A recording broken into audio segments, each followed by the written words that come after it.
Governo catarinense libera 5 milhões para desassoreamento em Rio, no sul do estado. Asfalto novo, vida nova. Pontal do Paraná recebe 50 milhões de reais em investimentos. Lula defende soberania do Panamá sobre o canal responsável por 6% do comércio marítimo mundial. Grande deslizamento ameaça a cidade no sul da Itália. Moradores são evacuados por risco severo. Juiz bloqueia detenções de refugiados em Minnesota, nos Estados Unidos. Presos devem ser libertados. E veja também, última semana dos palcos Sunset movimenta moradores e turistas no litoral do Paraná.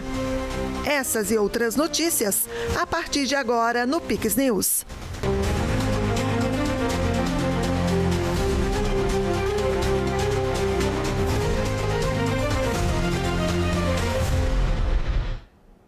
Olá, sejam todos bem-vindos ao Pix News desta quinta-feira, 29 de janeiro de 2026. Nós estamos ao vivo agora no horário de Brasília, 8h02.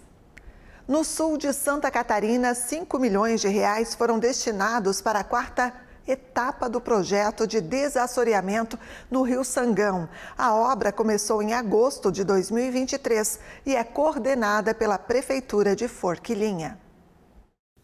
Maracajá, Criciúma e Forquilinha são os principais municípios beneficiados pela obra, que agora terá mais um aporte do governo estadual de 5 milhões de reais. Essa é a quarta etapa do cronograma. O termo de autorização para o repasse do dinheiro foi assinado na quarta-feira em Forquilinha. Eu tive a visita dos vereadores de Criciúma e aí eles se irmanaram no pedido do Neguinho, que é para a gente prosseguir o desassoreamento. Então, como a obra é 16 milhões, estou trazendo mais 5 milhões, né, para que eles possam continuar. Foi feita a etapa 1, 2, a 3 está terminando, né? E agora vai para a quarta. E agora vai para a quarta. Isso já com a 1 e 2, já deu para sentir na chuva, nas enxurradas, que amenizou um pouquinho. Então, eu não tenho dúvida de que o que nós estamos investindo em desassoreamento de rio, em dragagem de rio, é fundamental para que a gente evite tragédia.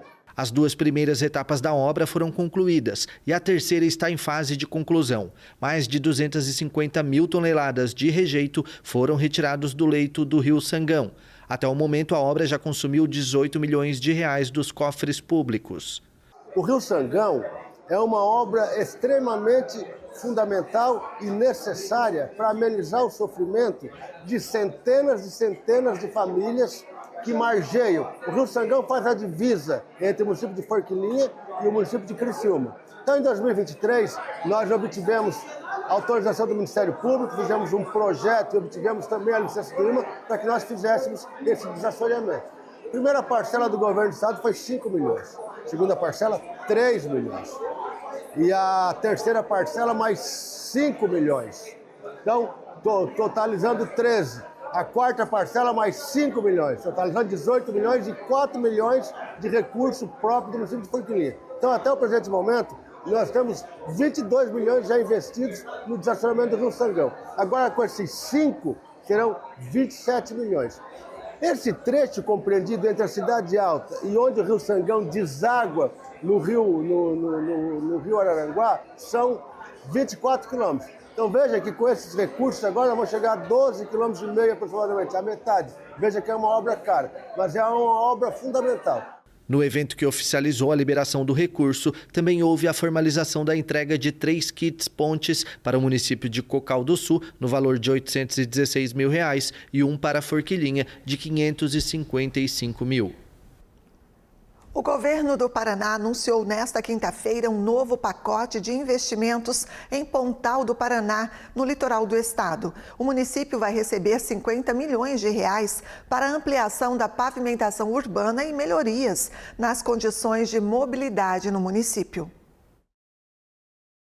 O O valor milionário anunciado faz parte do programa Asfalto Novo, Vida Nova. Com a liberação dos recursos pelo Estado, a Prefeitura de Pontal do Paraná iniciará a fase de elaboração e apresentação dos projetos técnicos, que vão definir os trechos a serem atendidos. A expectativa é que, com o avanço dos projetos e das licitações, o município possa alcançar até 100 milhões de reais em investimentos em pavimentação até o fim deste ano. Pontal é uma cidade que cresceu no Paraná nos últimos 10 anos, ficou entre as 5 que mais cresceram no Brasil. Então, um crescimento exponencial que faltava infraestrutura. E aí vem esse apoio do governo fundamental, projeto da Secretaria das Cidades, do Guto, que é o Asfalto Novo, Vida Nova. A gente precisa aqui de mais de 300 milhões de reais. Nossa meta agora é fechar nesse ano com mais de 100, e chegar aos 300 milhões, esse objetivo, isso que o Guto colocou para a gente, que é a gente asfaltar toda a cidade, mas é muita coisa, é muito projeto, é muito trabalho para isso e não se resolve da noite para o dia. Então a gente está trabalhando, a gente tem agora já 12 milhões sendo licitados agora para abertura da licitação em fevereiro, esse mês ficam pronto mais 10 milhões, março a gente tem mais 40 milhões em projetos, em maio também mais 40 milhões. Então tem bastante coisa encaminhada, esse ano vai ser um ano realmente de muito transtorno para quem mora aqui, porque vai ter muita obra acontecendo, mas para poder ficar bom tem que dar todo esse transtorno, então a gente vai ver uma cidade aí com grandes obras acontecendo. As obras previstas vão além da aplicação do asfalto e envolvem um conjunto de melhorias urbanas, incluindo drenagem, calçadas, acessibilidade e iluminação em LED. A proposta é qualificar a malha viária dos bairros, reduzir problemas causados por poeira e lama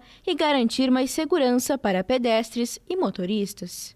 Então o somatório já ultrapassa 100 milhões em asfalto novo, que é um programa que não é só o pavimento, ele é pavimento em concreto, de qualidade, mas tem toda a questão de drenagem, e aqui no litoral a drenagem é importante, não adianta passar um piche em cima da rua e depois qualquer chuva alagar, pela circunstância da areia, do pavimento, com os passeios e calçadas, que é importante, que a gente olha sempre a perspectiva do carro, do veículo, e o cidadão. E o idoso que precisa ir para o mercadinho para venda, ele precisa ter um passeio para ter acessibilidade, ter um ambiente gostoso, a mãe que vai precisar com o carrinho, as crianças que vão para a escola, muitas vezes, quando tem passeio, você vê aquela criançada na rua, extremamente perigoso. O anúncio do pacote de pavimentação em Pontal do Paraná faz parte de um conjunto mais amplo de investimentos do Estado no litoral paranaense. Entre as principais obras em andamento está a requalificação da orla do município, que prevê melhorias estruturantes. Outro destaque é o Mole de Pontal do Paraná. A obra estratégica visa a contenção da erosão costeira e proteção da faixa de areia. A estrutura é considerada fundamental para a segurança da orla, além do fortalecimento do turismo local. A região também recebe investimentos em mobilidade e logística, como a duplicação da PR-412 entre Matinhos e Pontal do Paraná, o contorno da Praia de Leste, que está na etapa final de obras, e a Ponte de Guaratuba, que atingiu 88% de execução em janeiro deste ano.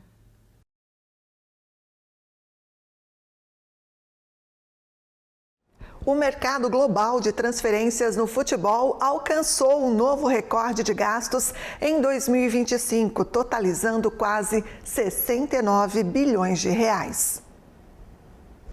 O mercado mundial de transferências no futebol estabeleceu um novo recorde de gastos em 2025, atingindo 3,11 bilhões de dólares, o equivalente a 68,67 bilhões de reais na cotação atual. O relatório anual Global Transfer Market, publicado pela FIFA, aponta que este valor é 50% superior aos gastos de 2024 e 35,6% superior ao recorde anterior, estabelecido em 2023.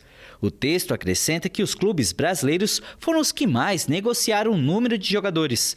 Foram contratados 1.190 atletas e outros 1.005 foram vendidos ou emprestados. Após a queda registrada no mercado de transferências em 2024, o ano passado também registrou um número recorde de transferências internacionais, totalizando 86.158 transferências. 3 clubes da Premier League, Manchester City, Liverpool e Chelsea, foram os que mais gastaram em 2025. Além disso, 11 equipes inglesas estão no top 20 dos que mais investiram na Europa, o que volta a mostrar o poderio econômico do campeonato inglês. Bem diferente dos números faraônicos movimentados pelo futebol masculino, o futebol feminino também foi destacado pela FIFA. Movimentou em 2025 o número de 28,6 milhões de dólares, mais de 148 milhões de reais, 80% a mais do que em 2024.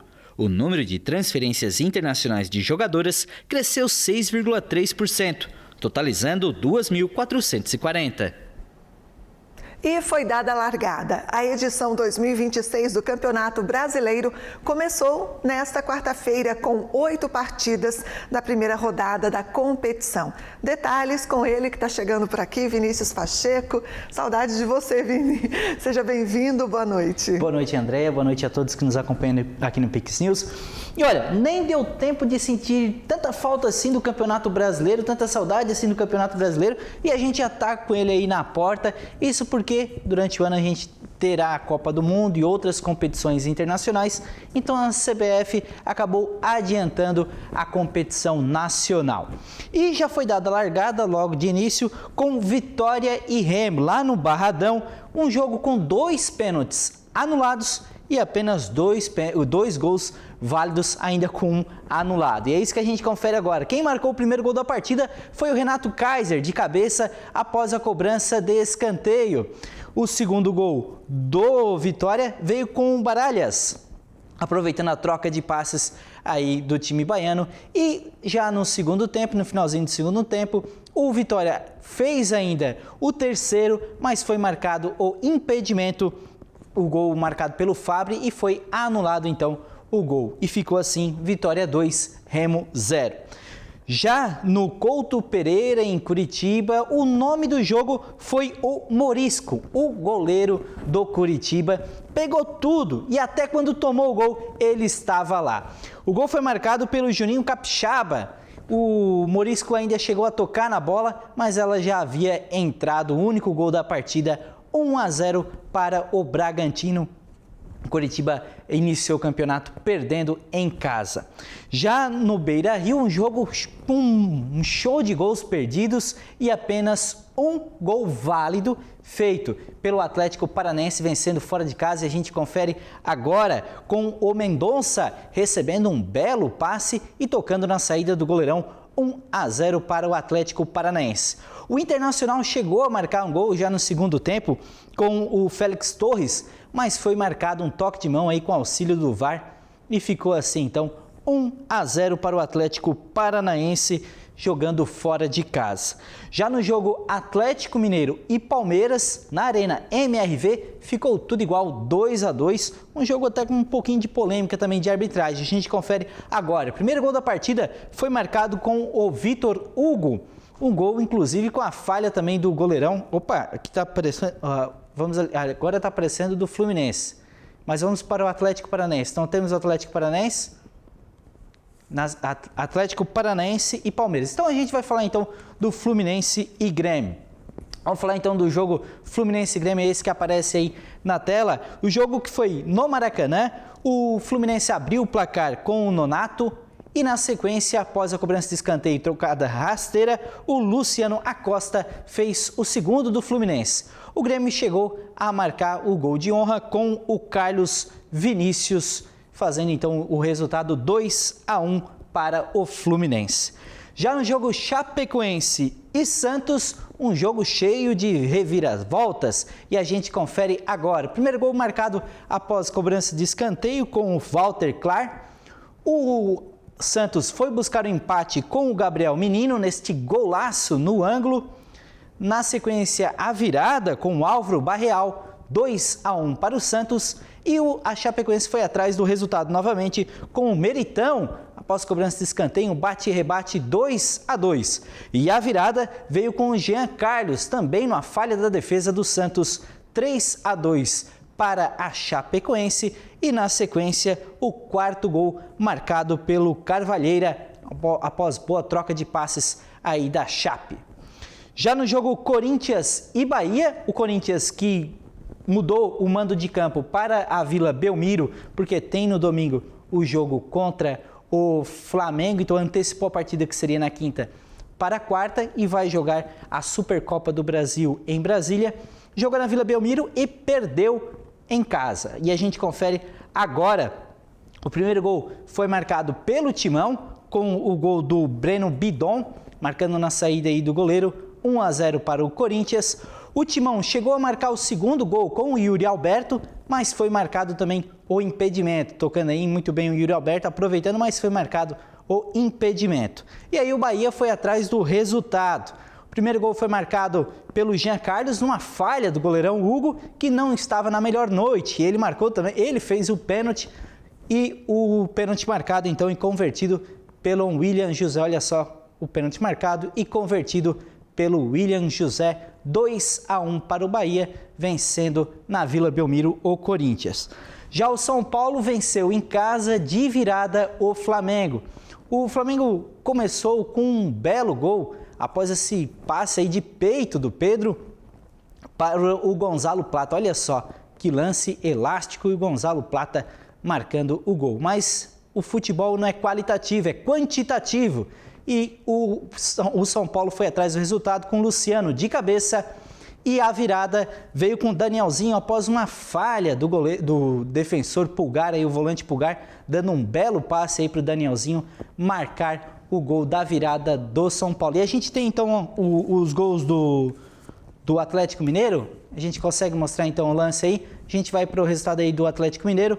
Marcado então o primeiro gol pelo Vitor Hugo, de escanteio. Na sequência, o Atlético Mineiro teve a oportunidade e fez o segundo gol na falha do goleiro Carlos Miguel. Olha só, mandando entre as pernas do Carlos Miguel. Teve esse gol aí marcado pelo Coelho e foi marcado o impedimento não valendo. Então, tudo igual, empatado o jogo e o Atlético Mineiro ficou na frente após a falha do goleirão, do defensor do Palmeiras e gol contra. E na sequência, o Vitor Roque fazendo um gol à la Abel Ferreira, né? Goleirão mandando para frente, o atacante brigando lá em cima e convertendo 2-2, então o jogo Atlético Mineiro e Palmeiras. E agora a gente vai conferir a tabela, como ficou os resultados com essa primeira rodada, né? Então a Chapecoense liderando, sequência de times aí, Bragantino, Atlético Paranaense, São Paulo, Bahia, Fluminense e Vitória, todos com 3 pontos. E aí a sequência de times que empataram, Palmeiras e Atlético Mineiro. O Botafogo joga ainda essa noite contra o Cruzeiro no Engenhão e o Mirassol enfrenta o Vasco. Então são os times que estão zerados também, a gente confere aqui no outro lado da tabela. Então Mirassol, Cruzeiro e Vasco ainda vão jogar e aqui na sequência os times que perderam nessa rodada do Campeonato Brasileiro. Andréia, temos aí a primeira de 38 rodadas ainda. É, muita bola para rolar, muita coisa para acontecer, né? É isso aí. E nesse momento o Vasco e Mirassol jogando, como você acabou de falar, e o Mirassol que foi, de certa forma, uma surpresa para muita gente no Campeonato Brasileiro 2025, né? Está na Libertadores esse ano. Epa! Vamos aguardar então as emoções de 2026 no esporte no geral, como você falou, tem Copa do Mundo, mundialmente falando, tem Olimpíada de Inverno, enfim, muita coisa ainda nesse ano. Muita bola para rolar ainda pela frente. É isso aí. Muito obrigada, viu, Vini? Muito obrigado, uma boa noite a todos. Boa noite e até a próxima. Agora intervalo e você vai ver a seguir. Grande deslizamento ameaça cidade no sul da Itália. Após decisão judicial, refugiados presos devem ser libertados em Minnesota, nos Estados Unidos. E ainda, Palco e Sunset entram na reta final de apresentações no litoral paranaense. Voltamos em instantes.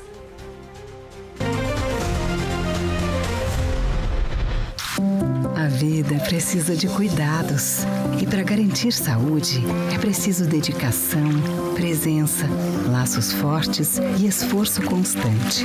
A Casan está passando por uma profunda reestruturação com investimentos recordes em infraestrutura de água e esgoto em todo o estado, mais segurança no abastecimento e ampliação no saneamento com mais qualidade e eficiência. Governo de Santa Catarina e Casan. Cuidar da vida é nossa maior obra.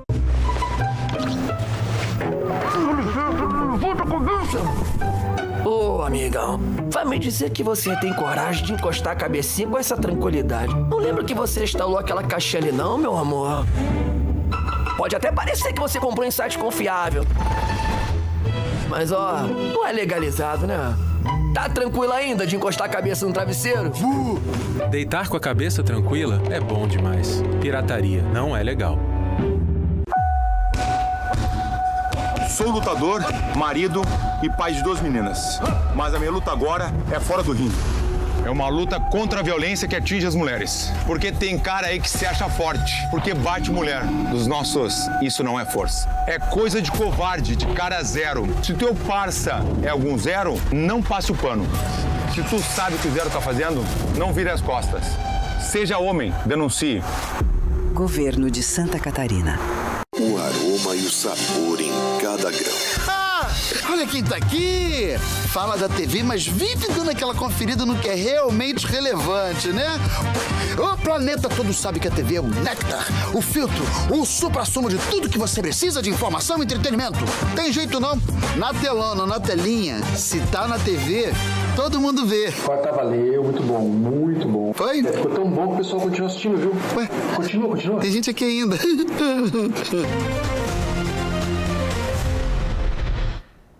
Estamos de volta com o Pix News, agora 8h22. Mais de 1.500 pessoas precisaram sair de casa devido a um grande deslizamento de terra na pequena cidade siciliana de Nicemi, na Itália. Uma parte da cidade está à beira do colapso e ameaça deslizar. A chuva intensifica o risco na região. Geólogos e equipes de emergência afirmam que a encosta continua se deslocando e que a água pode acelerar o movimento da terra. Segundo a imprensa italiana, a frente do deslizamento chega a 4 quilômetros e a fissura no terreno atinge cerca de 50 metros de altura em alguns pontos. O fenômeno não é inédito. Em 1997, um deslizamento semelhante levou à retirada de centenas de moradores e ao deslocamento de um bairro inteiro. Agora, especialistas dizem que a situação é mais grave. Todos os moradores de 3 bairros tiveram que deixar as casas. Cerca de 300 famílias foram realocadas para outras residências e um centro esportivo. As principais vias de acesso à cidade estão bloqueadas.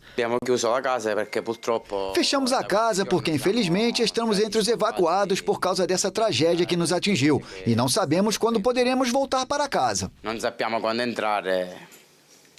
Muitas pessoas só podem voltar às casas por poucos minutos, acompanhadas por bombeiros para buscar pertences essenciais. Moradores relatam tensão, com medo de perder definitivamente as residências. Alguns conseguiram resgatar roupas, documentos e até animais de estimação. A Defesa Civil afirmou que o deslizamento está totalmente ativo e que algumas casas já são consideradas inabitáveis. A incógnita é como a situação vai evoluir. Certamente, enquanto continuar chovendo e o nível de umidade do solo não diminuir, não será fácil prever o desenvolvimento dos acontecimentos. Temos 2 medidas importantes: uma faixa de segurança de 150 metros, a partir da borda do deslizamento de terra, uma zona vermelha, e dentro dela uma faixa adicional de apenas 50 metros, onde nem mesmo os bombeiros entram, devido aos sérios riscos de novos desmoronamentos. Técnicos avaliam um plano de realocação permanente para parte da população. Autoridades regionais prometem assistência e apoio habitacional, enquanto a comunidade tenta se organizar. Em meio à incerteza, moradores realizam uma vigília religiosa buscando apoio coletivo diante da crise. Eventos climáticos extremos têm se tornado mais frequentes na Itália. O deslizamento ocorreu após a passagem do ciclone Harry, que provocou fortes chuvas e ventos intensos e levou o governo italiano a decretar estado de emergência em 3 regiões do país. Um acidente aéreo deixou 15 mortos no nordeste da Colômbia, perto da fronteira com a Venezuela. As autoridades informaram que, entre as vítimas, estão um congressista e um candidato à Câmara Baixa. Os investigadores lutavam contra uma espessa neblina nas montanhas nesta quinta-feira para chegar ao local do acidente que matou um congressista e um candidato à Câmara Baixa. O Ministério dos Transportes disse que moradores e agricultores da região foram os primeiros a chegar à área acidentada e densamente coberta da Cordilheira Oriental dos Andes, com um clima altamente instável. Partes da zona rural nos arredores são controladas pelo maior grupo guerrilheiro da Colômbia, o Exército de Libertação Nacional. As causas do acidente ainda vão ser investigadas. Estamos em processo de coleta de evidências e dados para realizar uma análise e poder identificar fatores que contribuíram ou obter evidências factuais para poder desenvolver uma linha de investigação a respeito da aeronave, da operação, das condições meteorológicas. Identificamos condições adversas no local do impacto.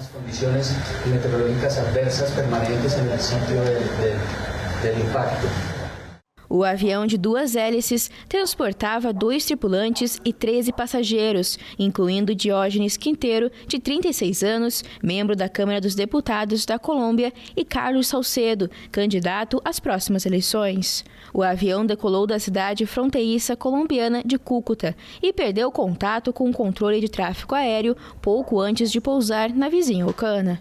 O voo estava programado para durar 23 minutos e era operado pela Companhia Aérea Estatal colombiana Satena. Militares e policiais venezuelanos juraram lealdade e subordinação absoluta a Delcy Rodrigues, presidente interina da Venezuela, após a queda do presidente Nicolás Maduro no início deste mês, em uma incursão americana. A Força Armada venezuelana, pilar da chamada Revolução Bolivariana, já havia expressado anteriormente o reconhecimento a Rodrigues. O ato foi realizado diante de 3.200 militares que desfilaram perante a primeira presidente do país, a quem entregaram o bastão de comando e a espada do herói da independência Simón Bolívar. Juramos lealdade e subordinação absoluta, disse o ministro da Defesa Vladimir Padrino, que também expressou um compromisso de fidelidade da instituição. O ministro do Interior, Diosdado Cabello, também expressou lealdade em nome das forças policiais. Delcy Rodrigues se tornou presidente interina da Venezuela após a queda do presidente Nicolás Maduro no início do mês, em uma incursão americana. O presidente Lula voltou a apoiar a neutralidade no funcionamento do Canal do Panamá. Em meio às reclusas de Cocoli no Canal do Panamá, juntamente com outros líderes regionais, durante uma cúpula no país, Lula defendeu a soberania da nação sobre o canal interoceânico, questionada por Donald Trump. O presidente americano lançou uma ofensiva diplomática contra o Panamá por considerar que a China controla o canal por meio de 2 portos operados por uma empresa de Hong Kong. Os Estados Unidos construíram e inauguraram o canal em 1914. Mas o entregaram ao Panamá em 31 de dezembro de 1999, em virtude de tratados bilaterais que estabelecem que todos os navios, independentemente do país de origem, pagariam os pedágios com base na capacidade de carga. Na visita ao canal, Lula disse estar impressionado com o salto estrutural, tecnológico e operacional desde 2012, quando viu as reclusas pela última vez. Um total de 6% do comércio marítimo mundial passa pelo Canal do Panamá, cujos principais usuários são os Estados Unidos e a China. Lula participou com governantes latino-americanos de um fórum organizado pelo Banco de Desenvolvimento da América Latina e do Caribe e foi condecorado pelo presidente do Panamá, José Mulino, com uma ordem de Manuel Amador Guerreiro, a mais alta distinção concedida pelo governo do país. Uma decisão da Justiça Federal dos Estados Unidos suspendeu de forma temporária a política da Casa Branca que autorizava a detenção de refugiados no estado de Minnesota, enquanto aguardam a concessão do Green Card, determinando a libertação dos já presos em meio ao aumento da tensão provocado pelas operações migratórias no estado. As autoridades iniciaram este mês um programa para reavaliar a situação legal dos quase 5.600 refugiados no estado de governo democrata que ainda não receberam Green Card, o documento que permite aos imigrantes residir e trabalhar de forma permanente nos Estados Unidos. A decisão do magistrado indica que a administração Trump pode continuar aplicando as leis de imigração e revisar a situação dos refugiados, mas que deve fazê-lo sem prender nem deter os refugiados, destacando que os refugiados têm o direito legal de estar nos Estados Unidos, o direito de trabalhar, o direito de viver em paz e, o que é importante, o direito de não serem submetidos ao terror da prisão ou detenção sem mandados judiciais nem causa nas residências ou a caminho de serviços religiosos ou de comprar alimentos. Mais adiante, o juiz sublinha que os refugiados que aguardam status de residentes permanentes foram admitidos no país, seguiram as regras e estão aguardando que o status seja ajustado para residentes permanentes legais dos Estados Unidos. Minnesota vive um momento particularmente tenso por conta da operação federal contra a migração, que já deixou 2 cidadãos americanos mortos em Minneapolis, principal cidade do estado. Outro caso emblemático é o de Elian Conejo Ramos, de 5 anos, detido na semana passada, junto com o pai, Adrian Conejo Arias, ambos de origem equatoriana, por agentes do Serviço de Imigração e Controle de Alfândega. Na mesma cidade, imagens publicadas nas redes sociais mostram agentes de imigração tentando invadir a sede consular do Equador, país presidido por Daniel Noboa, aliado de Donald Trump. O preço do ouro disparou nesta quinta-feira e atingiu um novo recorde, com uma cotação próxima de $5.600, ou mais de R$29 mil a onça, que equivale a 31 gramas. Favorecido ainda pela desvalorização do dólar, o interesse por metais preciosos, considerados investimentos refúgio em períodos de incerteza nos mercados, também provocou uma alta momentânea da cotação da prata. O valor do ouro subiu mais de $300 em um momento da sessão desta quinta-feira no mercado asiático, ultrapassando $5.595 a onça, depois que Donald Trump afirmou que Teherã deveria negociar um acordo sobre o programa nuclear, que o Ocidente acredita ter como objetivo a produção de uma bomba atômica. No início da semana, o metal precioso alcançou a então marca histórica de $5.000. Impulsionada pela explosão da demanda por chips ligados à inteligência artificial, a Samsung Electronics anunciou um lucro trimestral recorde, com receitas e resultado operacional nos níveis mais altos da história. A corrida global para construir centros de dados de inteligência artificial e desenvolver esta tecnologia em rápida evolução provocou uma disparada dos pedidos por microchips avançados. Também encareceu os chips menos chamativos usados em eletrônicos de consumo, o que pode elevar os preços dos smartphones, laptops e outros dispositivos.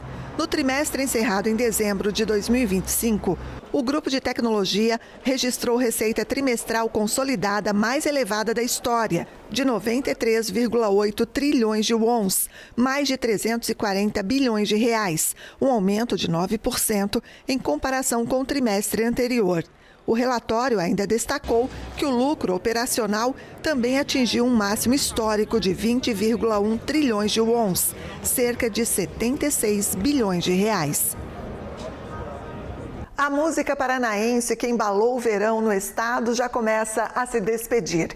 A última semana de shows nos palcos Sunset do Verão Maior Paraná segue animando o litoral e também o noroeste do estado, reunindo turistas, moradores e artistas locais em uma programação gratuita que busca valorizar a cultura do Paraná. A última semana de shows nos palcos Sunset do Verão Maior Paraná já começou a deixar aquele sentimento de despedida em quem aproveitou a programação gratuita do governo do estado. Em Matinhos, nesta quarta-feira, o clima ajudou a criar o cenário perfeito. Com temperaturas que ultrapassaram os 30 graus, as areias ficaram cheias ao longo de todo o dia. Quem decidiu prolongar a permanência na praia foi surpreendido com 2 shows de artistas paranaenses, que mantiveram o público animado até o anoitecer. Cara, pra mim, eu já tinha tido uma outra oportunidade, né, num outro momento da minha vida, num outro momento da minha carreira, em dupla ainda, né, e agora eu tô tendo essa oportunidade de estar aqui no Verão Maior, em carreira solo, né, pra mim é uma honra, cara, pra mim. Aí o Verão Maior trouxe vários artistas grandes, vários artistas renomados, então pra mim é uma honra estar fazendo parte do Verão Paraná. Para nós é uma satisfação muito grande, é uma vitrine muito grande pra gente que, né, ainda estamos buscando o nosso lugarzinho ao sol. A primeira vez a gente participou, a primeira coisa que eu já reparei quando eu cheguei aqui que tinha menos gente. Hoje já tem mais gente, tá bacana e a gente tá feliz demais de estar aqui e a gente vai fazer um showzão pra galera. O formato do palco Sunset, focado na valorização dos talentos locais, é um dos destaques do Verão Maior Paraná. Os palcos se consolidaram como espaço de encontro entre turistas, moradores e talentos do estado. Entre quem acompanha de perto os shows, o sentimento é de entusiasmo e agora de saudade antecipada. Tá ótimo, tô adorando o show e assim, a valorização dos artistas paranaenses é muito bom, né? Fora os outros, tem lá, esses aqui estão maravilhosos. Eu venho toda tarde dançar aqui, adoro dançar, e são maravilhosos os artistas. Excelente, todos os artistas são muito bons, eu até agora que veio aqui todos, esse dia teve de Foz do Iguaçu, foi ótimo também, ele estava muito bom. Do Paraná, excelentes cantores que tem. Excepcional. Foi tudo maravilhoso. Que pena que tá acabando, né? Já tô ficando triste. Mas enfim, né? Foi excelente. É a primeira vez que eu tô ouvindo. Você que tá tomando um aí nessa tarde. Ótima experiência. As apresentações nos palcos Sunset podem até estar se despedindo, mas a programação do Verão Maior Paraná continua a todo vapor até o dia 8 de fevereiro. No próximo final de semana, as areias de Matinhos e Pontal do Paraná receberão artistas nacionais e internacionais. Entre eles estão cantores de grande projeção, como Ana Castela, Paralamas do Sucesso, Inner Circle, Fernandinho e Murilo Huff. E o Pix News fica por aqui. Nossas reportagens e esta edição completa você pode rever no nosso canal no YouTube. É só procurar Pix News HD. Curta e compartilhe os nossos conteúdos por lá. Mais notícias também no nosso site, QR Code na tela. Fique agora com o CinePix e a gente se encontra amanhã. Até lá. Pix TV, conectando você ao melhor conteúdo todo dia.